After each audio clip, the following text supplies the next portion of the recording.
Hi guys, I'm Ram Agarwal. You are watching my channel 52 Pixels. Let's get started.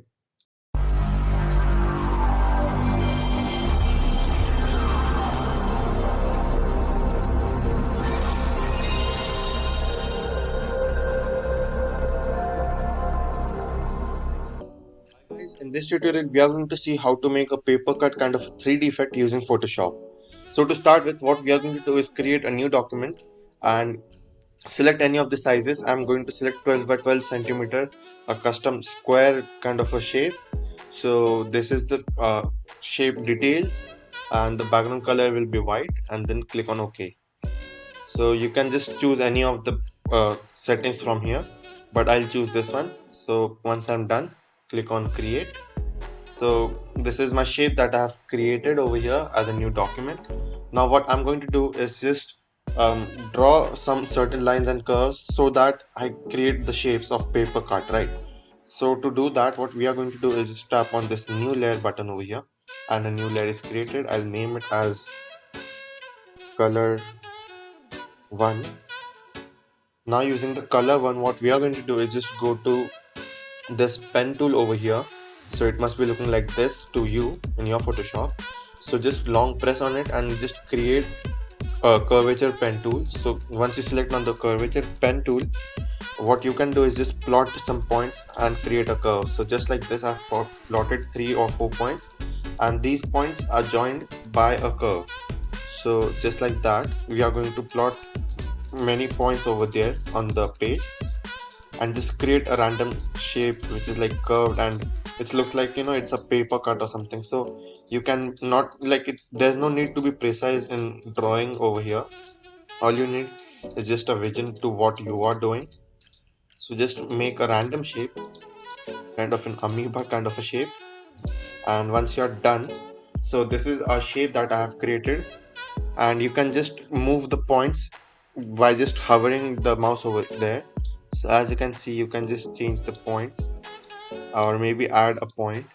So you can do anything using this curvature pen tool.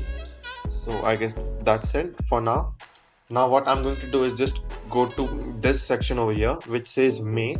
So I can convert this shape, the points I've plotted, into a selection, a mask or a shape. I want to make it a selection, so I'll click on selection and click on OK. So as you can see, a selection has been made using those points.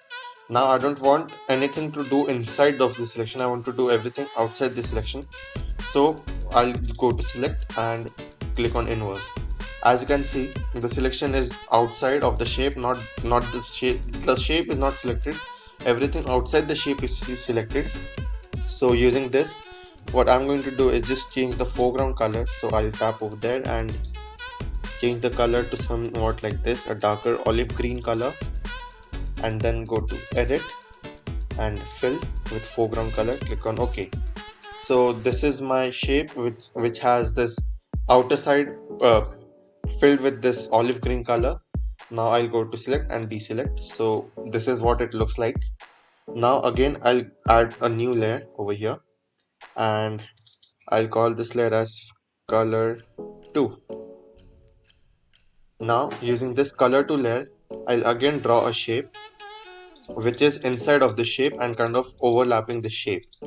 So somewhat like this.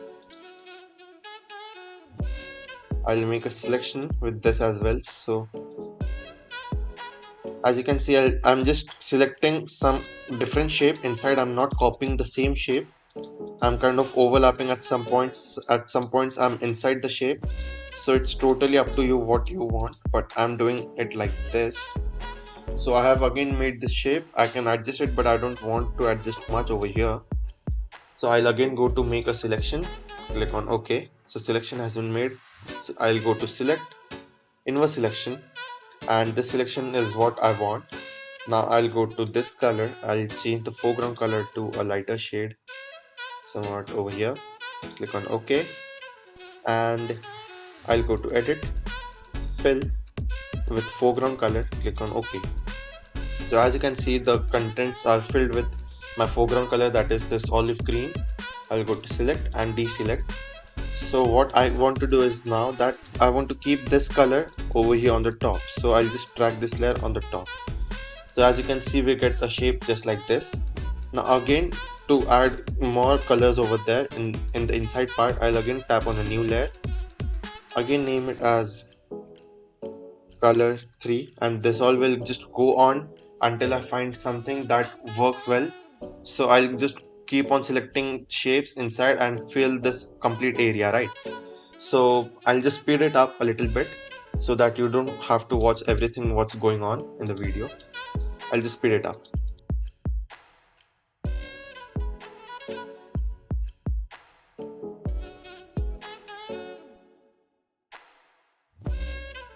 So well, as you can see, I have done with the selections and filling these colors. Now this part, this white part is remaining. So to color that, instead of again drawing a shape and then coloring and filling it, what we are going to do is just click on this background layer which contains this white color, and using this background layer I'll just go to edit and fill. So before doing that, I'll just select a color. So this time it will be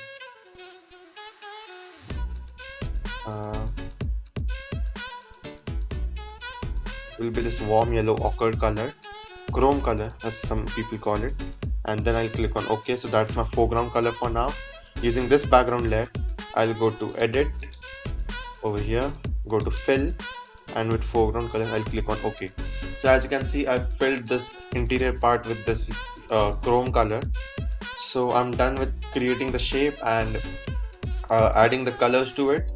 Now the next thing what we are going to do is just add drop shadows to make this 3D realistic effect. So I'll go to color 1 first and go to FX, go to drop shadow, and after going to drop shadow, as you can see, a shadow has been applied, but that's not quite visible. I'll first change the angle like this and distance. Okay, I'll change the color to black and spread is this, size is somewhat like this. So these are my selections, and I'll click on OK. So as you can see, a shadow has been added for the first layer. Now I'll just collapse this layer using this arrow over here.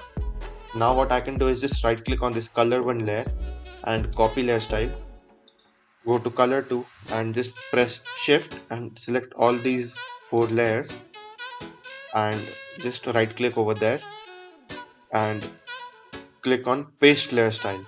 So as you can see, a layer style has been pasted. The same layer style has been pasted to each and every layer over here. So this is what I have done until now. Now what we are going to do is just use a bit of previous knowledge that we learned. So I'll just go to text and using any font, I think I'll use this one. It's called Georgia. So using this font, I'm going to type 52 as always. So I've typed in 52, size and all, it's okay. So this is my text 52. I don't know, I'm not able to see it. So this is my text 52, and what I'll do is just press Ctrl T and transform it. I'll increase the size a lot, make it quite big enough, somewhat like this,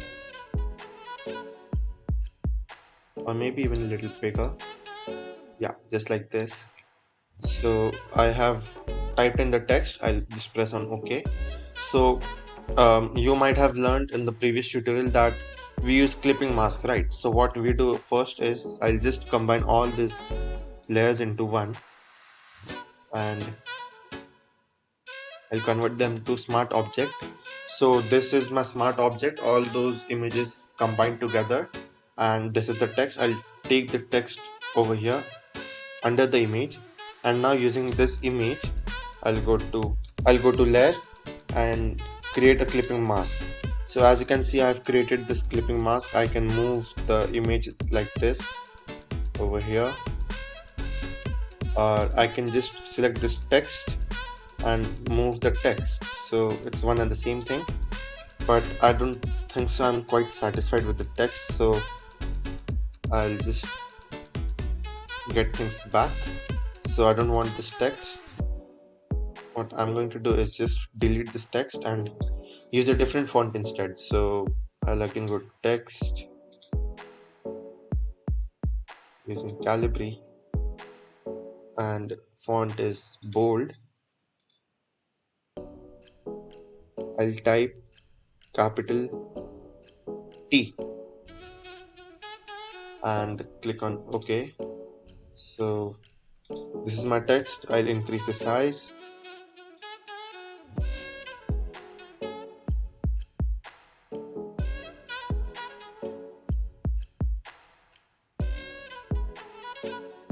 Somewhat like this.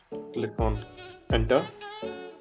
Take this layer over here, and again using this color one layer, go to layer and click on create clipping mask. So well, this is what I have done now, and it looks quite good. It looks like a paper cut effect properly. I can just adjust it somewhat like this and press enter. Now I can just to fill this background, what I can do is just maybe add a new layer, and just using that layer I'll fill a color which is black. So it looks like this. I personally like this effect, but it's up to you what you want to do with this image. You can always change the colors using adjustments and hue, so you can just change the colors. It's totally up to you what you want to do, but then I'm happy with this image, so I'll just keep it like this and save it. So well, that's it for today guys. Hope you liked the video. Make sure you subscribe to 52 pixels and tap on the bell icon to get notified. Thank you.